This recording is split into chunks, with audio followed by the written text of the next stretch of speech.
Welcome back to another Medtech Snapshot. I'm excited. We have Todd Abraham on with us. Todd is a medical device chief operating officer, and we're really excited to get Todd's feedback in a particular area of supplier management as it relates to, Todd, how do you really decide what to do internally versus to contract out, especially at an early stage with a device organization, and how does that align with supplier management strategies?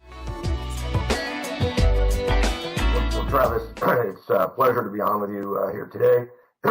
It's a topic near and dear to my heart because I've seen so many companies get this wrong. Your stage matters a lot. If you're a startup, these decisions are critical and could be, life or death for the company. Big companies have the latitude of lots of capital and lots of resources, so they can recover. It really comes down to a number of strategic questions that you have to ask yourself. For example, can I do this myself? How hard is it? Right? Do I think I can do this well enough to meet my customers' needs?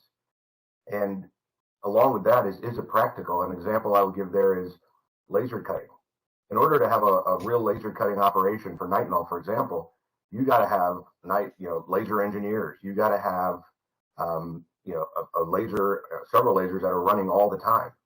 If your volume only needs that laser, a couple hours a week, don't do it inside. Farm it out, even if it's critical. Yeah. Another big decision is how important is this to my company strategically? Is this the secret sauce? If it is, think strongly about doing it yourself. Again, subject to these other constraints. Another key question is how important is this to my pipeline? Am I going to need to do this for the next 3 iterations of my product and another platform that I plan to start? The answer is yes. Better to have it inside, right? You want to develop that core knowledge and capability and keep it in-house because it becomes a competitive weapon for you. Another factor is this thing a commodity? Can I buy this easily anywhere? Or this capability or this part? The answer is yes. Strongly consider going outside. There's probably people who are going to do it better than you ever could hope to because they've had to squeeze everything out of it margin-wise because it became a commodity. Okay?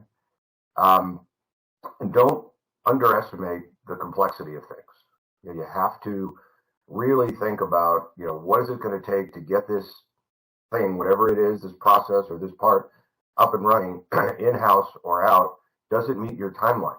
Because sometimes you may actually want to have a transition strategy where you negotiate with an external party to develop this process and capability, and they may perform it in the early days, but built into that agreement is a plan to transition that in-house, and they're obligated to support it and do a full knowledge transfer. So that's kind of a way to kind of split the baby somewhat. If I'm worried about getting this done on my own early and keeping my timeline, so let me farm it out, but I want to take it in-house, so I build into that deal, a full technology transfer.